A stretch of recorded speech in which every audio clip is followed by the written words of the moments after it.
Kalau saya bertanya kepada saudara, pasti ada kekacauan di sana. Kekacauannya bukan hanya dalam kekacauan berpikir, bukan. Kekacauan konsep dan amburadulnya kemudian kepercayaan yang tidak memiliki pondasi kuat. 1 Korintus 8 nomor 6. Saya ingin tanya dulu kepada saudara. Menurut saudara, apakah Allah itu satu? Ya, setuju Bang, Allah itu Esa. Oke. Apakah Tuhan itu satu? Ya, setuju juga Allah itu satu. Apakah Allah dan Tuhan itu sama? Ya, dalam satu posisi ya sama, tapi dalam penjelasan lain juga bisa berbeda. Gitu ya. Tengoklah kan, tidak salah yang saya katakan, akan melahirkan kerancuan dan keamburadulan kepercayaan. Saya bacakan 1 Korintus 8 nomor 6. Namun bagi kita hanya ada satu Allah saja, yaitu Bapa. Satu Allah, yaitu Bapa. Berarti Yesus ini bukan Allah. Karena cuma ada satu Allah, yaitu Bapa. Kemudian, dan kita memiliki satu Tuhan saja, yaitu Yesus. Berarti Tuhan itu bukan Allah. Karena Tuhan itu cuma satu, yaitu Yesus doang. Dan cuma ada satu Allah, yaitu Bapa doang. Kalau Yesus ikut bergabung menjadi Bapa, berarti Allah itu menjadi dua. Kalau Bapa bergabung menjadi Tuhan, berarti Tuhan itu ada dua. Sedangkan Tuhan hanya satu, yaitu Yesus, dan Allah hanya satu, yaitu Bapa. Antara Bapa dan Yesus itu masing-masing berdiri. Satu adalah Allah, satu adalah Tuhan. Gak boleh bercampur aduk. Ibarat bensin dan air. Hanya ada satu botol bensin, yaitu yang dipakai motor. Hanya ada 1 liter air, yaitu yang diminum oleh Pak Bom-Bom. Tidak bisa kemudian dijadikan menjadi satu. Makanya pada prinsipnya, Yesus yang bukan Allah dan Bapa yang bukan Tuhan tidak bisa kemudian bersatu. Contoh, apakah Yesus nete? Nete. Apakah Bapa nete? Enggak. Apakah Bapa itu pencipta? Pencipta. Apakah Yesus pencipta? Bukan. Apakah Bapa bisa mati? Tidak. Apakah Yesus bisa mati? Bisa. Nah, inilah kerancuan yang dihadirkan kemudian dan dipertontonkan oleh orang Kristen yang tidak pernah tersentuh oleh mimbar gereja dikarenakan pendeta pastor hanya sibuk untuk mencari keuntungan pribadi, sedangkan jemaat hanya sibuk manggut-manggut dan bertepuk tangan. Ini satu hal yang perlu diperhatikan oleh saudara-saudara saya Kristen. Hanya ada satu Allah, yaitu Bapa. Satu, Roh Kudus nggak boleh masuk, nggak boleh. Keluar, di luar, Roh Kudus kamu di luar. Yesus pun jangan masuk. Yesus duduk aja di kursi situ, nggak boleh. Nah, dan hanya ada satu Tuhan, yaitu Yesus. Bapa nggak boleh ikut-ikutan dong. Roh Kudus apalagi nggak boleh. Jadi gimana? Sekarang yang mana yang Kristen sembah? Allah atau Tuhan? Tuhan yang satu Yesus, Allah yang satu Bapa. Yang mana yang Anda tuhankan? Maka muncul kemudian pemikiran-pemikiran tahayul, khurafat, penyembah-penyembah togut, mencampur adukan antara Yesus dan Bapa, lantas kemudian dicampur bumbu sedikit Roh Kudus. Jadilah Trinitas, jadilah Tritunggal. Konsep ini hanya dianut oleh agama paganism, polytheism. Silakan Anda buktikan kalau apa yang saya uraikan ini adalah keliru. Hanya ada satu Tuhan bagi Kristen, yaitu Yesus. Dan hanya ada satu Allah bagi Kristen, yaitu Bapa.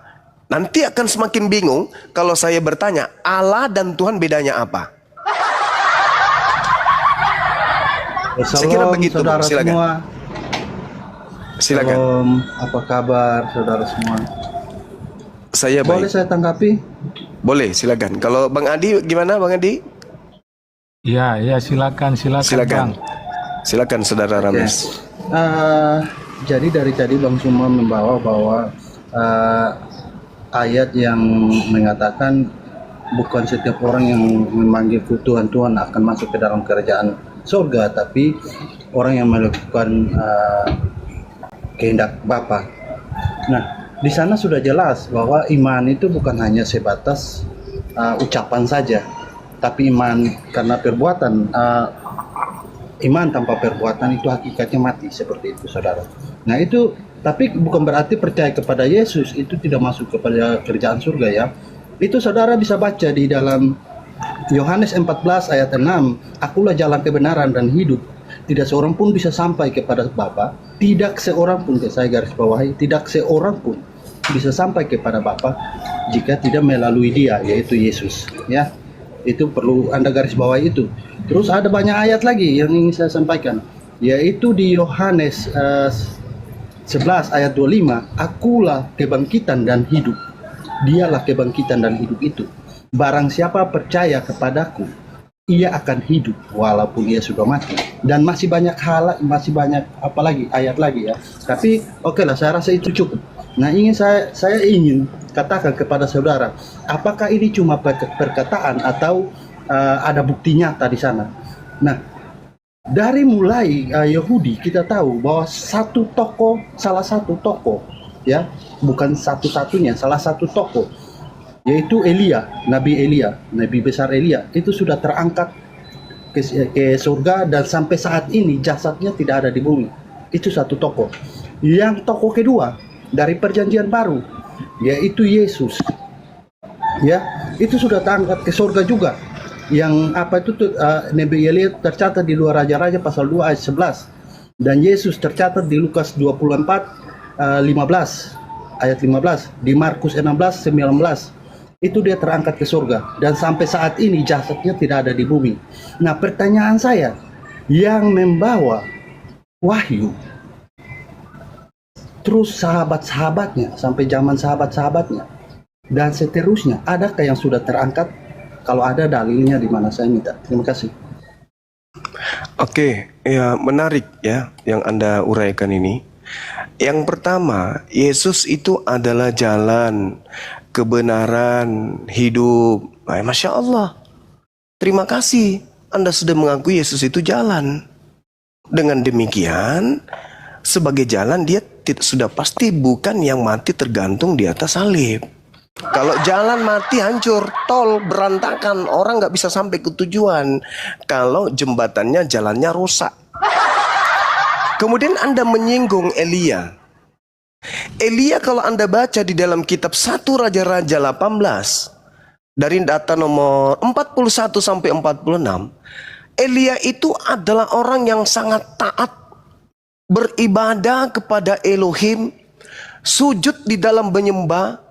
Di dalam kemudian bencana seperti apapun, beliau tetap khusyuk menjalankan ketaatan doa kepada Tuhan, pencipta langit dan bumi.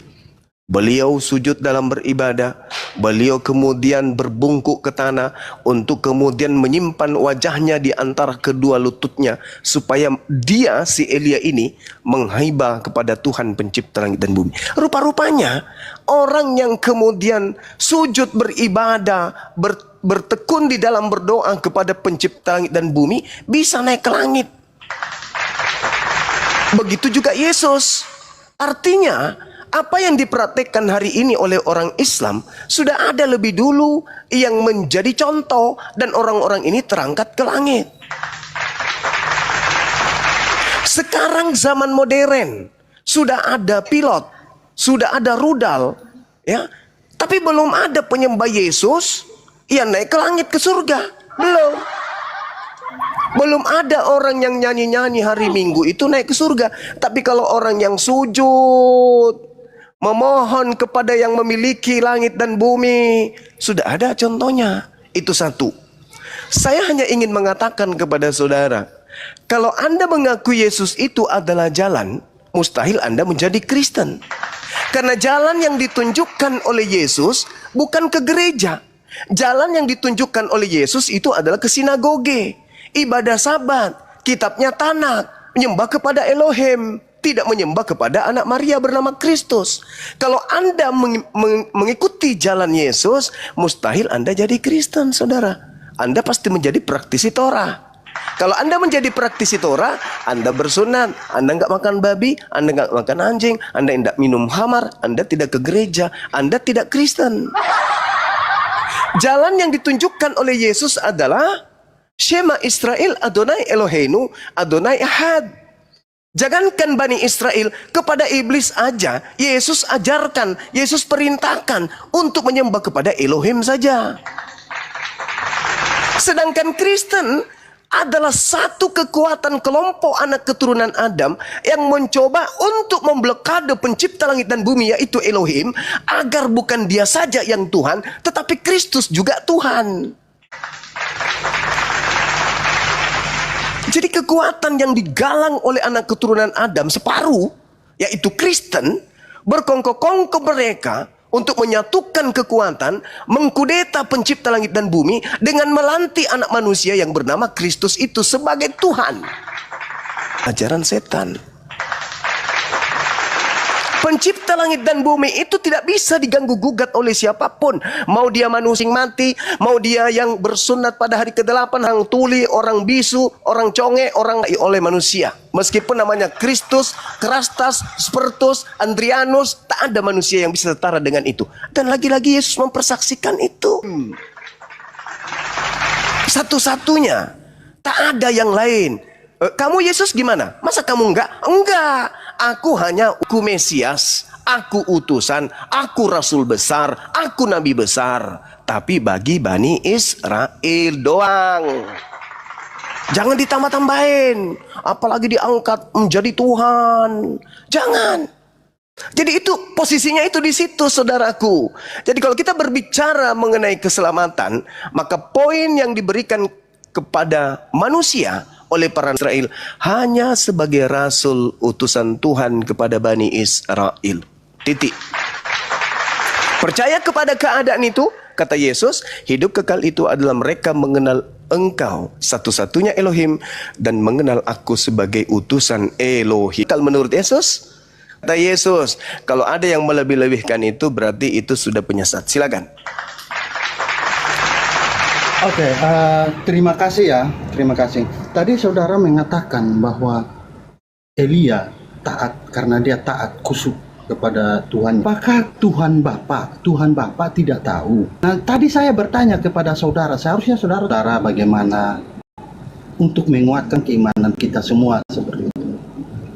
Nah, seharusnya saudara tunjukkan. Nah, oke lah, kita bergeser lagi ke sempat membaca di Yohanes 4 ya. Yohanes pasal 4 itu sama seperti itu, perkataan Bang Suma sama seperti itu. Nah ini padahal Yesus sudah berkata bahwa Allah itu roh ya, jadi bukan bertempat lagi. Nah tapi saya rasa mungkin saudara tidak membaca hal ini. Nah kita bergeser lagi kepada Bani Israel. Saat itu Yesus kan bukan turunnya di Indonesia, tapi turunnya di Israel. Kalau Yesus diutus untuk semua bangsa, kan dia harus di mana-mana nih. Dia harus habis lahir di Israel, lahir lagi di bangsa yang lain. Kan kacau jadinya. Jadi kita berbicara sesuai fakta dalam nama Bapa, Putra, dan Roh Kudus. Nanti akan Bang Suma bilang, oh saya ini pengikut Kristus. Saya pengikut Yesus yang sejati karena saya sunat. Sedangkan Bang Suma lupa kalau Yesus juga dibaptis. Dan perintahnya, seandainya kalau dia mengatakan pergilah, sunatlah mereka dalam nama Bapa, Putra, dan Roh Kudus, Kristen akan mengikuti itu. Terima kasih. Oke, baik. Inilah yang saya katakan bahwa kerangka berpikir dan kemudian pengajaran Yesus itu menjadi kacau karena Kristen ini adalah kelompok yang ingin mendudukkan Yesus itu sebagai tokoh, sehingga semua aturan yang Yesus sampaikan itu ditabrak. Saya kasih minimal 2. Yang pertama, Yesus berpesan kepada ke-12 muridnya. Matius 10 nomor 5 nomor 6. Yesus berpesan kepada ke-12 muridnya agar jangan ke bangsa lain, melainkan pergilah ke domba-domba yang sesat dari umat Israel. Itu yang pertama. Dikuatkan pengakuan Yesus sendiri. Matius 15:24, aku diutus hanya kepada domba yang sesat dari umat Israel.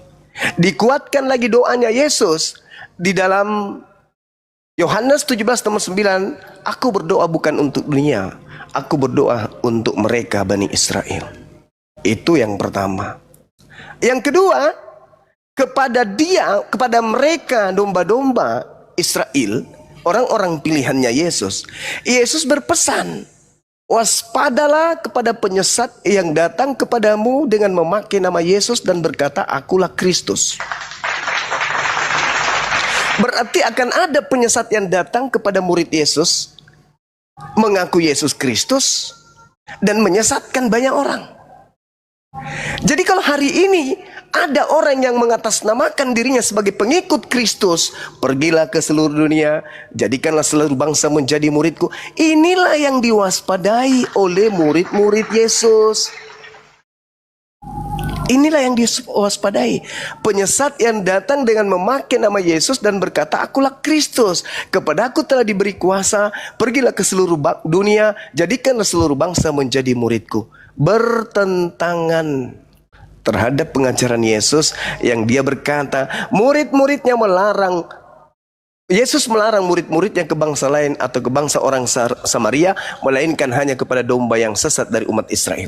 Tiba-tiba ada yang mengaku Yesus Kristus keluar dari kubur dan mengatakan, pergilah ke seluruh dunia, jadikanlah seluruh bangsa menjadi pengikutku. Itu adalah dua oknum yang berbeda yang Yesus sudah nubuatkan, waspadalah kepada penyesat yang datang dengan memakai namaku.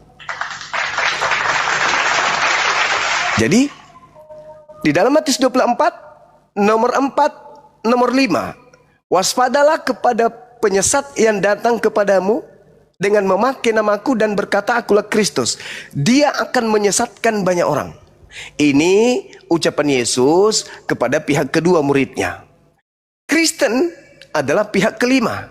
Siapa pihak ketiganya? Kristus palsu. Siapa pihak keempatnya? Yaitu nabi palsu. Siapa pihak kelimanya? Pengikut-pengikut nabi palsu yang menerima pengajaran dari si Kristus palsu. Jadi Yesus pihak pertama, Bani Israel muridnya, murid-murid pilihan adalah pihak kedua, kemudian Yesus palsu pihak ketiga, kemudian si Yesus palsu ini menunjuk rasulnya, menunjuk nabinya pihak keempat, dan nabinya kemudian memanggil semua bangsa menjadi pengikutnya. Pengikutnya ini adalah pihak kelima. Kristen pihak kelima, Paulus pihak keempat.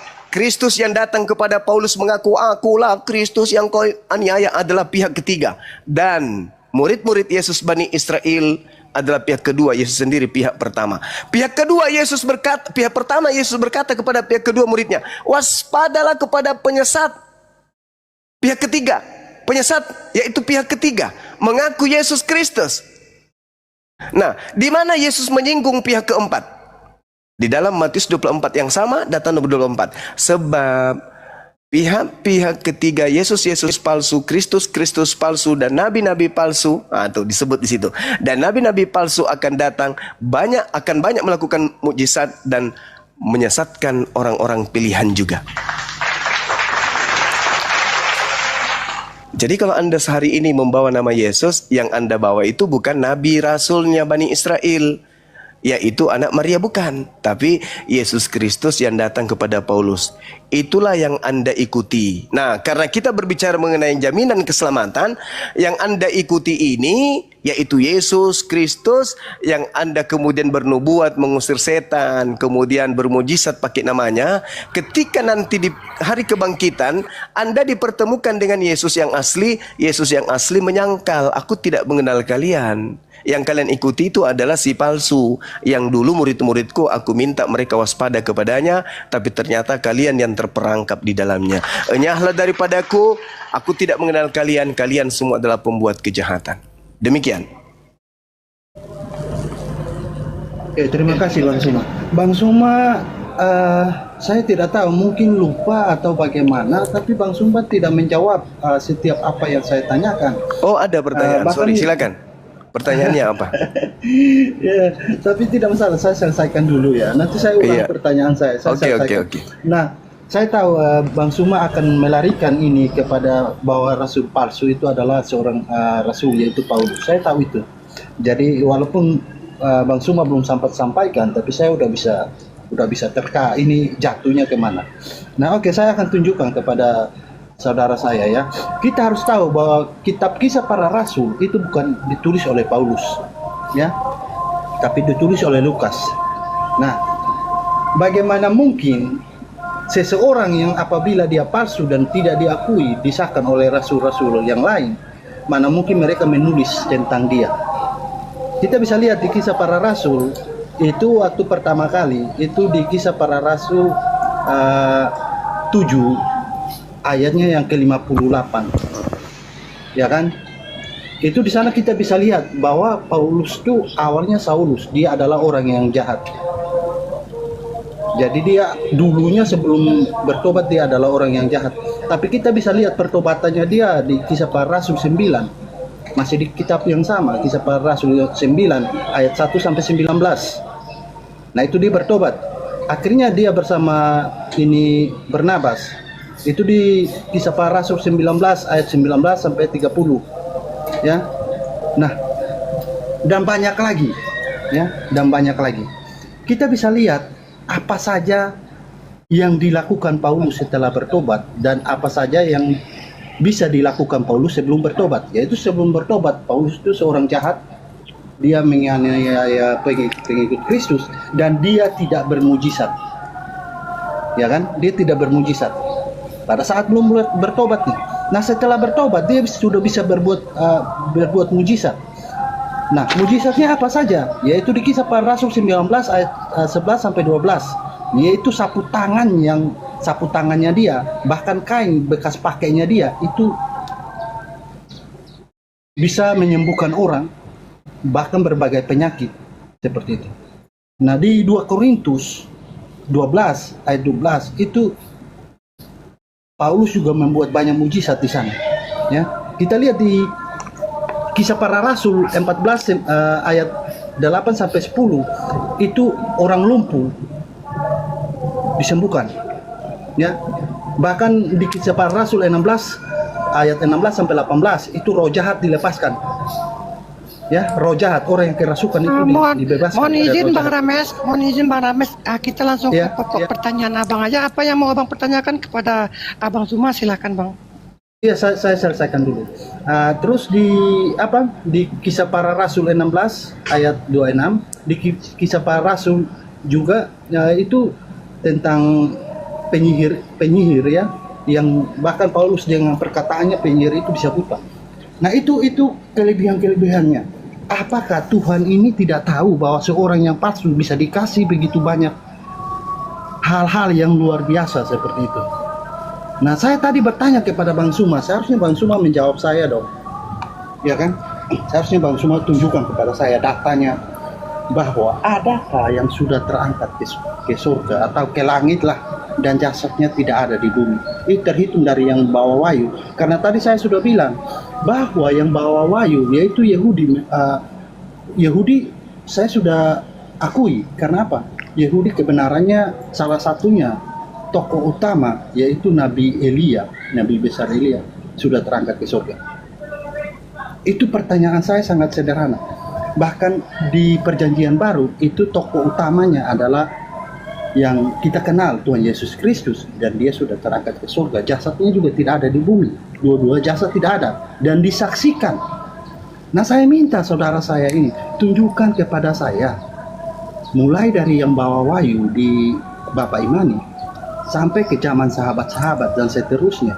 Adakah yang sudah terangkat ke surga atau ke langit dan jasadnya tidak ada di bumi? Kalau ada, datanya di mana? Itu yang saya minta. Terima kasih. Oke, itu pertanyaannya. Al-Quran surah An-Nisa ayat 158. A'udzubillahi minasyaitonirrajim. Barrafa'ahullahu ilaihi wa kanallahu azizan hakima. Yang terangkat ke langit itu Nabi Isa alaihi salam, Nabi kami yang datang ke tengah-tengah Bani Israel. Itu tanpa melalui kematian, lengkap jasad terangkat ke langit. Udah ya. Nah, kemudian ketika Anda menceritakan tentang mujizat-mujizat Paulus, justru menggenapi nubuatan. Matius 24 nomor 24, Kristus palsu dan nabi palsu akan datang dan akan banyak melakukan mukjizat. Sekiranya dengan mukjizat itu dia akan menyesatkan orang-orang pilihan juga. Ingat saudara, ketika Anda bertanya kepada saya, apakah Allah itu tidak tahu? Bagaimana mungkin penyesat seperti dia ini kemudian diberikan kekuatan mukjizat seperti itu? Ingat, jangankan Paulus, Yesus aja berapa kali kemudian dicoba dan diperlihatkan keluar biasaan iblis kepadanya. Yesus dibawa ke gunung yang paling tinggi. Apakah itu bukan satu mukjizat? Mukjizat dalam arti kata hal yang luar biasa. Dibawa kemudian di padang gurun, dibawa kemudian di atas bumbungan bait suci. Bahkan dikatakan iblis kepada Yesus, "Hei Yesus, kalau kau menyembahku, aku akan memberikan segala kemegahan dan kemuliaan dunia. Kuasa dunia akan aku berikan kepadamu, sebab aku berhak dan berkuasa memberikan kepada siapapun yang aku kehendaki." Itu kata iblis. Jadi kalau Yesus mengatakan, "Bukankah kami bermukjizat dengan memakai namamu?" Artinya orang-orang yang diusir Yesus yang bermukjizat ini, itu adalah bermukjizat melakukan sesuatu yang luar biasa karena iblis bersamanya. Iblis itu jago, Bung. Yesus yang Anda tuhankan aja diobok-obok sama dia. Iblis mengatakan apa di dalam Lukas 4, Matius 4? Kalau kau menyembahku, kalau kau tunduk kepadaku, kalau kau serahkan dirimu kepadaku, maka segala kuasa dunia akan aku berikan kepadamu. Ayo. Iblis akan mempersenjatai utusannya ke bumi, di mana utusannya itu dipakai untuk mengajak orang menyembah kepada Sibilisis. Jadi kamu jangan heran ketika Paulus kemudian banyak bermukjizat, itu justru menggenapi nubuatan si nabi palsu. Kalau Anda mengatakan dia bukan nabi, maaf, di dalam Kisah Para Rasul 13 nomor 1, Saulus itu nabi. Ada beberapa nabi di Antioquia, di antaranya adalah Saulus. Kenapa di situ disebut nabi oleh kitab saudara, oleh Lukas dalam catatannya Kisah Para Rasul? Ingat saudara, Lukas itu adalah asisten pribadinya Paulus. Di mana itu tertulis? Ya di kitab Anda sendiri. Apa yang diterangkan kemudian di sana? Dia mengatakan bahwasanya Lukas ini adalah orang yang paling dekat, dan Lukas sendiri yang diminta oleh Paulus untuk kemudian mencari dan menemukan Markus. Di dalam 2 Timotius 4 nomor 11, apa kata Paulus? "Hanya Lukas yang tinggal dengan aku. Jemputlah Markus dan bawalah dia ke sini, karena Markus itu pelayanannya penting bagiku." Jadi ada dua asisten Paulus itu yang mensuplai kemudian buku kekristen. Yang pertama Lukas mensuplai buku Lukas dan juga Kisah Para Rasul. Yang pertama asisten kedua bernama Markus yang mensuplai buku Markus kepada kalian. Agar dipahami. Jadi Paulus mengatakan hanya Lukas yang tinggal dengan aku. Jemputlah Markus. Nah, jemput Markus supaya Lukas dan Markus menjadi asisten untuk mencatat apa-apa saja yang penting untuk kerasulan dan kenabian Paulus. Ini penting untuk Anda pahami. Jadi sekali lagi saya katakan, ketika Anda bangga dengan mukjizat-mukjizat Paulus, justru itu terima kasih telah menggenapi nabi palsu yang datang lengkap dengan mukjizat, sekiranya mungkin menyesatkan orang pilihan juga. Saya kira begitu, silakan. Oke, terima kasih Bang Suma, luar biasa ya jawabannya. Oke, terima kasih. Saya minta tadi, mungkin karena Bang Suma kurang dengar atau bagaimana, atau mungkin karena terlalu banyak sehingga Bang Suma lupa apa kalimat saya, tapi saya ulangi lagi. Saya kan tadi minta mulai dari yang membawa wahyu, tapi Bang Suma membawakan saya yaitu buktinya Isa. Nah, saya ingin tahu nih, antara Isa dengan yang membawa wahyu ini apakah sejaman, lebih dahulu atau sejaman atau bagaimana? Itu perlu saya tahu, atau mungkin setelah yang membawa wahyu ada baru Isa muncul atau bagaimana? Itu yang perlu saya tahu. Nah, itu poin pertama. Yang kedua, saudara mengatakan bahwa Rasul Paulus itu sudah menggenapi nubuatan bahwa akan datang penyesat-penyesat yang memakai nama Yesus seperti itu. Nah, tapi lagi-lagi saudara tidak bisa membuktikan hal itu secara clear ya, biar kita tahu semua. Nah, di satu sisi saudara harus tahu bahwa semua rasul dari ke-12 rasul itu mengakui kerasulan Paulus. Ya. Nah, di suatu sisi saudara memakai perkataan Lukas untuk menjadi satu landasan kokoh untuk saudara membenarkan argumen saudara bahwa membuktikan bahwa Paulus ini adalah rasul palsu. Tapi di suatu sisi yang saya sampaikan itu perkataan Lukas juga dan saudara tidak mengakui hal itu. Itu bagaimana saudara? Oke. Ini komitmennya bagaimana? Itu yang perlu saya tahu. Nah, itu saudara tolong clearkan dulu. Terima kasih. Oke, baik. Orang-orang Yahudi pada saat kemudian menolak Nabi kami, Nabi Isa alaihissalam, orang-orang Yahudi itu melakukan makar, melakukan tipu muslihat, melakukan kesaksian-kesaksian palsu demi untuk membunuh Nabi Isa alaihissalam. Oleh karena itulah kemudian Allah menghukum mereka. Hukuman yang Allah berikan kemudian ketika dikatakan dalam Al-Quran, wa makaru wa makarallah wallahu khairul makirin. Mereka hendak menipu, tetapi Allah balas tipuan mereka. Sesungguhnya Allah adalah sebaik-baiknya pembalas kejahatan. Kenapa kemudian kami tidak menolak kitab saudara dan kami tidak menerima kitab saudara? Kami berada di tengah, menolak tidak, nerima tidak. Kenapa? Karena kami paham Al-Quran menceritakan itu, bahwasanya orang-orang Bani Israel ahli kitab itu memutarbalikkan lidah mereka di dalam menyampaikan sebuah narasi tentang Tuhan. Al-Quran surah Al-Ma'idah pun Allah subhanahu wa ta'ala menjelaskan bahwasanya Nabi Muhammad sallallahu alaihi wasallam itu turun ke atas muka bumi, diutus oleh Allah untuk menjelaskan isi kitab yang sebagian disembunyikan, sebagian tidak disembunyikan. Makanya kami diminta oleh agama kami, oleh Rasulullah, jangan menolak ajaran mereka, jangan menolak kitab mereka, dan jangan pula kau terima. Kenapa? Karena di dalamnya masih ada pemberitaan tentang hal-hal yang dulu. Al-Quran mengatakan, ya ahlal kitab qad ja'akum rasuluna yubayyinu lakum katsiran mimma kuntum tukhfuna minal kitab wa ya'funa an katsir. Wahai ahli kitab, wahai orang Yahudi, Rasul kami telah datang kepadamu, yaitu Nabi Muhammad sallallahu alaihi wasallam, menjelaskan kepadamu banyak hal dari isi kitab yang kamu sembunyikan.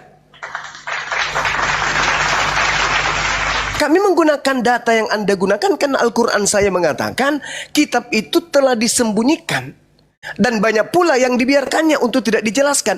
Kalau kitabnya disembunyikan dan Lukas, Markus, Matius, Yohanes, Paulus adalah penyelidik atau peneliti daripada berita peristiwa yang terjadi pada masa itu, berarti informasi dari kitab yang disembunyikan itu mau tidak mau baunya, aromanya masih ada di dalam Bible.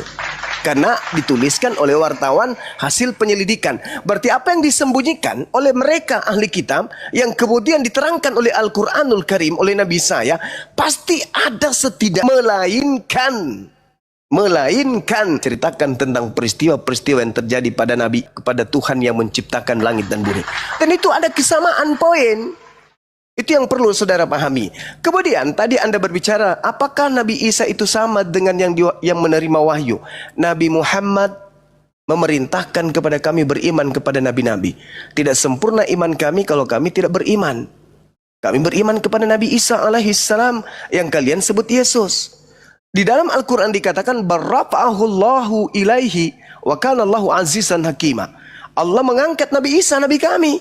Anda kan bertanya siapa yang diangkat? Nabi Muhammad mengatakan Nabi kita, Nabi Muhammad, Nabi Isa alaihissalam itu diangkat. Lalu jauh daripada itu Al-Quran mengatakan apa? Wala tahsabanna alladhina qutilu fi sabilillahi amwata bal ahya inda rabbihim yurzaqun. Ali Imran ayat 69. Jangan, tidak. Mereka hidup. Mereka memperoleh rezeki di sisi Tuhannya. Tuh, kata Al-Quran, ada istri berbakti kepada keluarganya, jihad mereka dalam jihad hidup. Berarti boleh saya katakan seluruh umat Islam yang sudah meninggal dunia itu masih hidup. Al-Quran yang mengatakan itu. Surah Ali Imran ayat 169. Nah, sekarang saya ingin tahu dari saudara, karena ini berbicara mengenai keselamatan. Ada nggak jaminan keselamatan dari Yesus kepada orang yang hidup di luar Yahudi? Karena Yesus hanya mengatakan begini di dalam Yohanes 10:27. Aku mengenal muridku, mereka mengenal aku, mereka mendengarkan suaraku dan mengikuti aku. Orang Kristen ini apa satu sama dengan Yesus pernah mendengarkan suara Yesus? Perasaan Kristen ini muncul nanti dipatikan di abad keempat, Yesus mati di abad pertama di tahun 33. Adakah Kristen mendengarkan suara Yesus? Kurasa nggak ada. Jadi yang mendengarkan suara Yesus itu adalah murid-muridnya, Bani Israel saja yang hidup sesama dengannya. Lalu yang mendengarkan langsung kupingnya dengan mulutnya Yesus, inilah yang diutus kemudian kepada non-Yahudi yang sesat. Yaitu pergilah kepada domba-dombaku yang sesat dari umat Israel. Aku mengenal pengikutku, pengikutku itu adalah mereka yang mendengarkan suaraku dan mengikuti aku. Aliteng tidak ada hidup di abad pertama. Aliteng pengikut Paulus itu ada di Antioquia, ada di Turki, bukan di Yerusalem bersama dengan Yesus. Sekira begitu, saudara, silakan nanti adinda saya yang lain bisa nanggapin. Saya izin ibadah sejenak. Silakan. Oke, terima kasih Bang Suma. Tadi jawaban Bang Suma